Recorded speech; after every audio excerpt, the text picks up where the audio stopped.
छोड़िए। नमस्कार, आप देख रहे हैं मुसर्रत टाइम्स लाइव। एक नजर इस विशेष रिपोर्ट पर। दिल्ली के मुख्यमंत्री अरविंद केजरीवाल ने एक बड़ा ऐलान किया है। केजरीवाल ने कहा है कि कोरोना संक्रमण की वजह से जान गंवाने वाले माता पिता के बच्चों की पढ़ाई और उनकी खर्चा का जिम्मा अब दिल्ली सरकार उठाएगी। उन्होंने कहा कि दिल्ली में बीते दिनों कई बच्चों के माता पिता की कोरोना के कारण असामयिक मौत हो गई। ऐसे अनाथ बच्चों की परवरिश और पढ़ाई का खर्चा अब दिल्ली सरकार उठाएगी। और क्या क्या कहा, सुने। आप सबको नमस्कार। इतने मायूसी के माहौल में आपको एक सुखद खबर देना चाहता हूँ। पिछले 24 घंटों में कोरोना के दिल्ली में 10,000 से कम केस आए हैं। पिछले 24 घंटों में लगभग 8,500 केस आए हैं दिल्ली में। पिछले कई दिनों से दिल्ली में बहुत ज़्यादा केस आ रहे थे। 20 अप्रैल को तो 28,000 से भी ज़्यादा केस आए थे। आज 8,500 केस आए हैं। कई दिनों में पहली बार 10,000 के नीचे केस आए हैं। दिल्ली में संक्रमण दर भी काफ़ी कम हो गई है। पिछले 24 घंटों में संक्रमण दर केवल 12% रह गई है। संक्रमण दर का मतलब अगर हम 100 लोगों का टेस्ट करते हैं तो उसमें कितने लोगों को कोरोना मिलता है। ज़्यादा संक्रमण दर का मतलब होता है कि कोरोना बहुत ज़्यादा फैला हुआ है। आज ये संक्रमण दर केवल 12% आई है। 22 अप्रैल को ये 36% तक पहुंच गई थी दिल्ली में संक्रमण दर। इसका मतलब दिल्ली में अब काफ़ी कम लोग बीमार पड़ रहे हैं। अस्पतालों में भर्ती लोगों की संख्या भी अब काफ़ी कम हो गई है।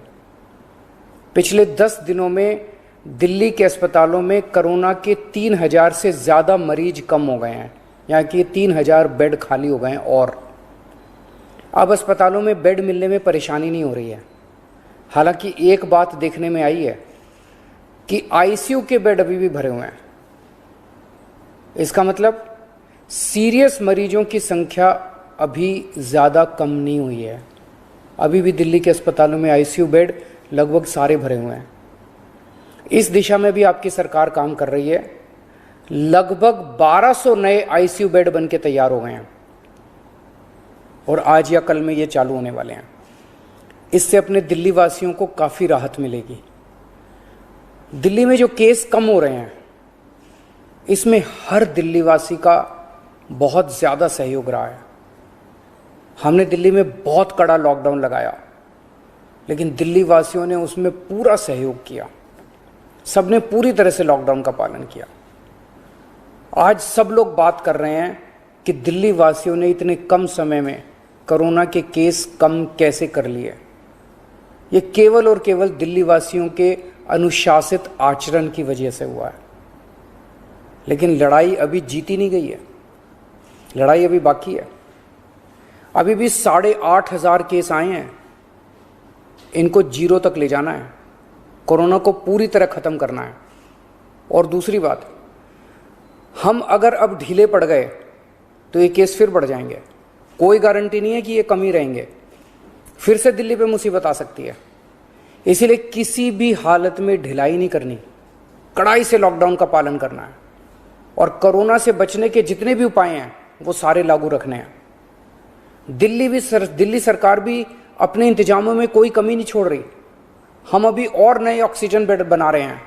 ऑक्सीजन के कई हजार सिलेंडर खरीद रहे हैं। नए नए आईसीयू बेड बना रहे हैं, ताकि भगवान ना करे अगर कोरोना के केस फिर से बढ़ गए तो हमारी तैयारी में कोई कमी नहीं होगी। पिछले कुछ दिनों में बेहद दुखदाई, बहुत दुखदाई दिन बीते। पिछले सभी कोशिशों के बावजूद हम अपने कई दिल्ली वासियों को बचा नहीं पाए। कई परिवारों में तो 1 से ज़्यादा मौत हुई हैं। मैं भगवान से प्रार्थना करता हूँ कि इन सभी आत्माओं को शांति प्रदान करे। मैं ऐसे कई बच्चों को जानता हूँ जिनके दोनों माता पिता चल बसे। अब उनका इस दुनिया में कोई नहीं है। मैं ऐसे सभी बच्चों को कहना चाहता हूँ कि उनके दुख को मैं समझता हूँ, पर आप चिंता मत करना बच्चों। आप अपने आप को अनाथ मत समझना। मैं हूं ना। किसी भी बच्चे की पढ़ाई बीच में छूटने नहीं देंगे। हर बच्चे की पढ़ाई जारी रहेगी। हर बच्चे की पढ़ाई और उन बच्चों की परवरिश का खर्चा सरकार उठाएगी। ऐसे कई बुजुर्ग हैं जिनके जवान बच्चे थे, वो कमाते थे तब उनका घर चलता था, अब वो कमाने वाले बच्चे नहीं रहे। ऐसे सभी बुजुर्गों को मैं कहना चाहता हूँ कि आपके बच्चे चले गए, इस बात का मुझे बेहद अफसोस है, लेकिन आप चिंता मत करना, अभी आपका ये बेटा जिंदा है। ऐसे सभी परिवार जिनमें कमाने वाले व्यक्ति की मौत हो गई, उनकी मदद सरकार करेगी। ऐसे परिवारों की हम आर्थिक मदद तो कर देंगे, पर ऐसे बच्चों को, बुजुर्गों को इस वक्त प्यार की ज़रूरत है, हमदर्दी की ज़रूरत है। मेरी ऐसे परिवारों के सभी पड़ोसियों और उनके रिश्तेदारों से विनती है, इनका ख्याल रखना। ऐसे परिवारों पे बहुत बड़ी मुसीबत आई है, इन्हें अपना प्यार और अपनी हमदर्दी देना। दिल्ली के 2 करोड़ लोग, हम सब एक परिवार हैं। इस दुख की घड़ी में हमें एक दूसरे की मदद करनी है। आज ईद का त्यौहार है, ऊपर वाले से आपकी सेहत और आपकी खुशियों की प्रार्थना करता हूँ। नमस्कार।